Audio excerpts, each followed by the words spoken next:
Бәрі тök кетіп атасыздар. Нарын шарын тургуну Алы Такенов 20 жылдан бери айдоочу болуп иштеп, киреше таап үй бүлөсүн багып келет. Жол кире акысы кала ичинде киши башына 10 сомду түзөт. Бирок акыркы учурларда күйүүчү майдын баасын күн санап өсүп жаткандыгы тапкан кирешесин азайтууда. Бензин арзан келсе эле сайысты улам арзандап келип эле кайра кымбаттап атат. 36-90 болуп кетти азыр. Биз 10 сомдон алабыз. Болгон кишибизге актай да албайбыз. Өзүм пенсионермин, пенсиям 5000 сом. Эчтеге жетпейт экен бала акырыбызга.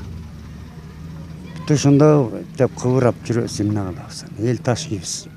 Учурда Нарын шаарында күйүүчү майдын чекене баасы өткөн жылдын декабрь айынан бери 12% жогорулап өскөн.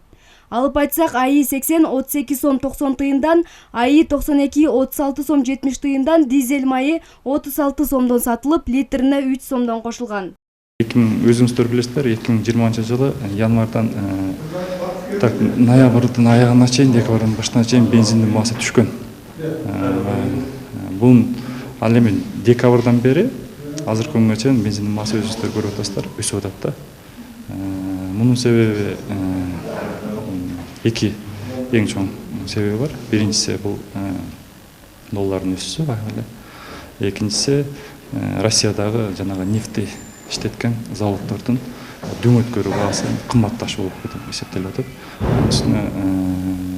Жылыга эле ушундай болот. Россиядагы заводдор ушул маалда өзүнүн кээ бир заводдор жабылат да, ремонт иштеринечи. Тилекке каршы тийиштүү кызматтар майдын баасын көзөмөл кылган менен жөнгө сала албагандыгы айдоочулардын нааразычылыгын жаратууда. Мындай көрсөткүч менен жүрүп отурса, жазгы айдап себүү ишиндеги дыйкандар үчүн оорчулук келери турган иш. Мурда эле кризис болуп толого көтөр болдук. 10 сом менен таксовайт этип жүргүнчү ташыйбыз. 10 сом менен кээде мына 2 киши менен чыгабыз бу жерден. Бүт продуктунун баары, кийим кеченин баары бүт кыйбат. Жумуш оор азыр. Анын эмири болоки жазгы талап учурунда минтип отурса, же карыбыз болбосо, дыйканчылыкка дагы, чарбачылыкка да өтө эле оор быйыл. Анан эми кандай десе, бензинди бир солярканы бир сарсын эле бир эле деңгээлде коюп берсе, иштей берет элек. Азыр акыбал оор. Жүрүш да кыйын, эл ташыш да кыйын. Кенеде бир 5 литр майга эптеп чыгабыз, ал 2 рейс менен түгөнөт. Мындай өзгөрүү базар баасынын өсүшүн дагы шарттамакчы. Анткени азык-түлүк, кийим-кече жана башка каражаттардын бардыгы ташылып келгендиктен калктын чөнтөгүнө олуттуу таасир бермекчи. Диана Советбекова, Жеңиш Абдылдаев, жаңылыктар Нарын шаары.